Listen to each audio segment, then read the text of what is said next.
बेटी के नखरे। महक और मोहन के घर काफी सालों बाद एक बेटी होती है।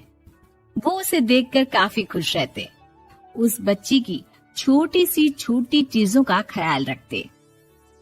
अरे महक बेटा, चाहे लड़का हो या लड़की, इतनी आजादी नहीं देते, बच्चा बिगड़ जाता है। आपको पता ही क्या है सासू माँ, चुप रहिए। हम दोनों कमाते ही क्यों हैं? इन बच्चों के लिए ना। देखिए तो कैसे प्यारे प्यारे पैरों से चल रही है, कितनी प्यारी लग रही है। अब मैं क्या इसके पैर काट कर बेड पर बिठा दूं इसे? अरे मैंने ऐसा तो नहीं कहा, मेरे कहने का मतलब ये था कि बस करो ना माँ, क्या सारा दिन टोका चाकी करती रहती हो। अरे करने दो ना जो कर रही है। दोनों मियाँ बीवी अपने अपने काम में लग जाते हैं और सास मंदिर चली जाती है, लेकिन बेटी सौम्या घर में तेल का डिब्बा लेकर फैला देती है। घर को तो मैं पराठे की तरह सेक दूंगी।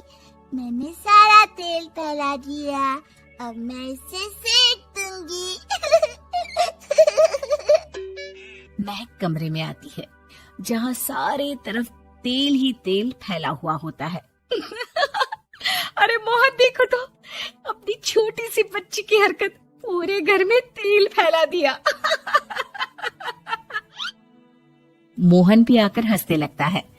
छोटी सी सौम्या को लगता ही नहीं कि उसने कोई गलत काम किया है, वो भी खुश हो जाती है।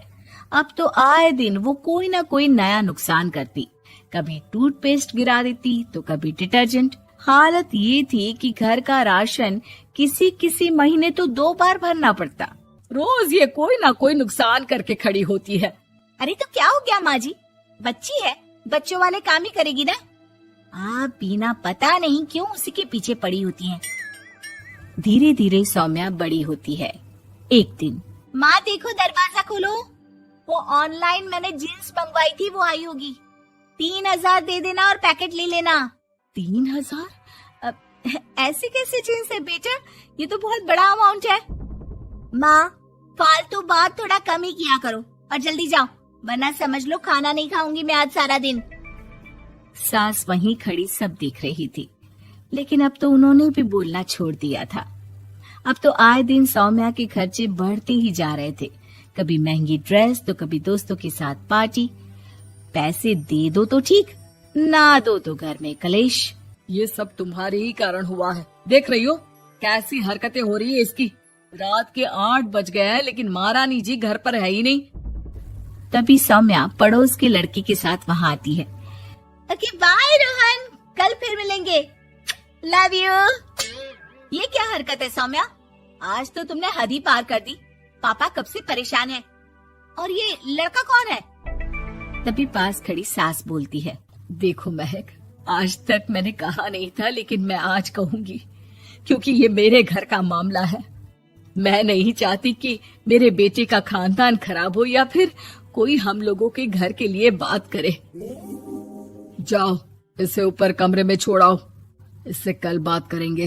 मॉम देखो ना दादी क्या बोल रही है, चुप कराओ ना इनको, जैसे हमेशा करा देती हो। महक को अपनी गलती का एहसास हो रहा था, वो चुपचाप खड़ी होती है। मोहन बेटी को अच्छे से कमरे में सुलाकर माँ के पास आता है। देखो ये लड़का ठीक नहीं है, अब तुम लोग इसकी शादी करवा दो, ससुराल वाले अपने आप देख लेंगे।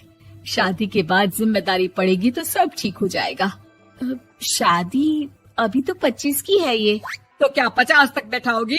नहीं नहीं, ठीक कह रही है माँ, इसके लिए जल्दी से कोई लड़का देखता हूँ। अगले रोज सौम्या खाने के टेबल पर, मैं आप लोगों को बता देती हूँ, मैं रोहन से प्यार करती हूँ और उसी से शादी करूंगी। रोहन? वही ना सक्सेना का लड़का, वो सक्सेना जो पिछले महीने ही जेल से छूट कर आया है।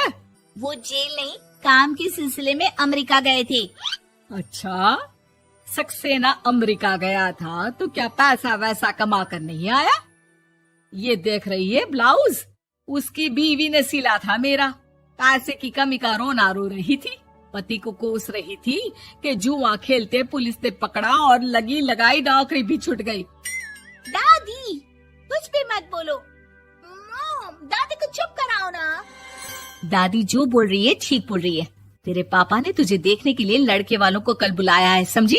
अगले रोज लड़के वाले सौम्या को देखने आते हैं और उसकी शादी मयंक से हो जाती है। शादी के बाद सौम्या मायके आती है। वाह माँ, कितनी अच्छी शादी कराई है आप लोगों ने मेरी, लेकिन मुझे कुछ दिन और यहाँ रहना है। अरे बेटी, ये तेरा ही तो घर है, जितनी मर्जी रह। और क्या, दमाजी कैसे हैं? अरे वो मयंक नहीं आया, कल शादी, आज तू अकेले, सब ठीक तो है ना? महक एक बार फिर सास पर चढ़ बैठती है। अब बस करिए ना माँ जी, अब तो ज्यादा ही हो रहा है। माना आपकी कुछ बातें मैंने नहीं मानी, लेकिन अब ये मेरी बेटी मायके आई है तो क्या उसका मतलब यही कि वो लड़कर आई है? हाँ पीना। सौम्या दादी की तरफ देखकर मुस्कुरा देती है, जैसे उन्हें चिढ़ा रही हो।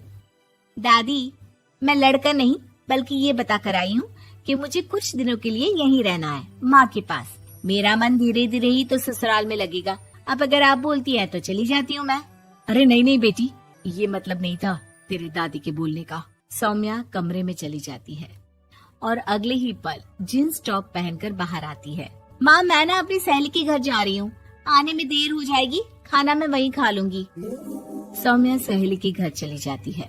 अरे सौम्या ससुराल से आई है, कहीं दिखाई नहीं दे रही।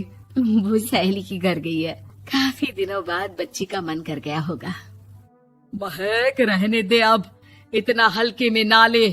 लड़की अब किसी और की अमानत है, घर में इतनी देर से आएगी तो लोग क्या कहेंगे। और होता भी ऐसा ही है। दरवाजे में पुलिस आती है जिसके साथ सौम्या होती है। ये आपकी बेटी है? जी जी, लेकिन क्या हो गया? पापा, मैं और रीना घूम रहे थे तो रोहन वहाँ आ गया। उसने मेरे गहने खींचने की कोशिश की, जब मैंने नहीं दिया तो मुझे धक्का मारकर मेरे गहने ले लिए। पापा, मुझे माफ कर दो, मुझे ना मयंक के पास जाना है, आप उसे फोन कर दो, वो मुझे ले जाएगा। दादी आप ठीक कहती थी, वो अच्छा लड़का नहीं है। कोई बात नहीं बेटा, मयंक का फोन आया था, उसे तेरी याद आ रही थी, लेकिन वो तुझे भी अपनी जिंदगी जीने से नहीं रोकना चाहता था। मैं उसे बोल दूंगी कि वो कल तुझे लेने आ जाए। अगले दिन, चलो सौम्या, मैंने आज रात की फिल्म की टिकट और 5 स्टार होटल में खाने के लिए टेबल बुक कर दी है। फिर क्या, सौम्या खुशी खुशी अपने ससुराल चली जाती है और महक को बड़ों के सीख की कीमत का